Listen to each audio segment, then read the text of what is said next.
നമസ്കാരം. ഞാൻ ഇവിടെ ഊപ്പൻസിന്റെ കോംപ്ലക്സിൽ ഉള്ളത്. അപ്പൊ തീയൊക്കെ ഏകദേശം കെടുത്തി.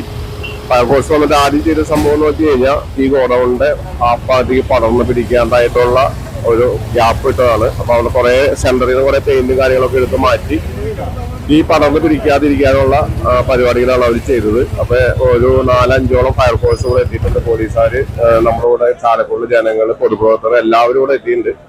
അപ്പൊ ഇതെല്ലാം എല്ലാവരും കൂടി ഒത്തൊരുമിച്ച് ഏകദേശം ഒരു പകുതിയോളം ഇല്ല, അതിന് കുറച്ച് മുമ്പ് വരെ തീ പിടിച്ചിട്ടുള്ളൂ. അവിടെ നിന്ന് തുടങ്ങി നമുക്ക് തീ അണയ്ക്കാനായിട്ട് ഒരു സാധിച്ചിട്ടുണ്ട്. ഇപ്പൊ തീ 100% തീ അണഞ്ഞു.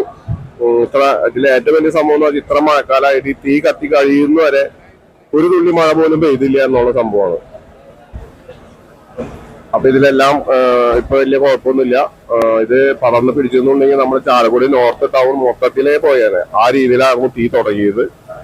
അപ്പൊ എന്തായാലും ഇത്രയും അവസാനിച്ചത് എല്ലാവർക്കും ഒരു ഭാഗ്യമായി കരുതുന്നു. അപ്പൊ ഇതിന്റെ തീ പിടിക്കാനുള്ള കാരണം എന്താണെന്നുള്ളത് ഇതുവരെ ഒന്നും വന്നിട്ടില്ല. ഷോർട്ട് സർക്യൂട്ട് ആവാനാണ് സാധ്യത. രാവിലെ ഇവിടെ ആരും തുറന്നിട്ടൊന്നും ഉണ്ടായില്ല. ഓക്കെ, അതിന് കുറച്ച് കാഴ്ചകൾ ഇപ്പോഴും ഉണ്ട്, ഞാൻ കാണിച്ചു തരാം. രാവിലെ കട തുറക്കുന്ന സമയത്താണ് ഈ തീപിടുത്തം ഉണ്ടായതായിട്ട് സംശയിക്കുന്നത്. അതുകൊണ്ട് തന്നെ പെട്ടെന്ന് കാര്യങ്ങൾ ആളുകളെ അറിയാനും അതോടൊപ്പം തന്നെ ഫയർഫോഴ്സും ഒക്കെ സജീവമായിട്ട് ഇടപെട്ട് നിയമവിധേയമായി. എങ്ങനെയാണ് ഉണ്ടായതെന്ന് സംബന്ധിച്ച് എന്തെങ്കിലും പ്രാഥമികമായിട്ടുള്ള അറിവ് ലഭിച്ചിട്ടുണ്ട്? ഷോർട്ട് സർക്യൂട്ട് ആവാനാണ് സാധ്യത. എങ്ങനെയാണ്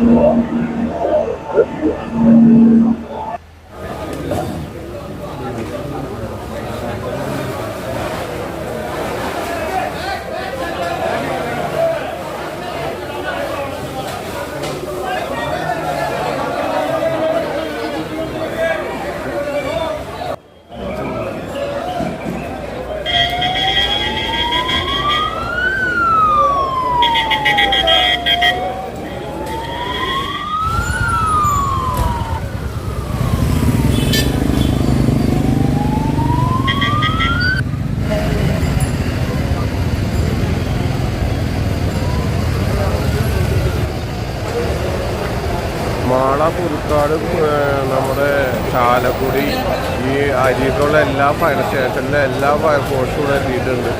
എന്തായാലും തീ അണയ്ക്കാൻ കഴിഞ്ഞതിൽ വലിയ പ്രശ്നങ്ങളൊന്നും ഇല്ലാണ്ട് പോയി. അപകടങ്ങളൊന്നും ഉണ്ടായിട്ടില്ല.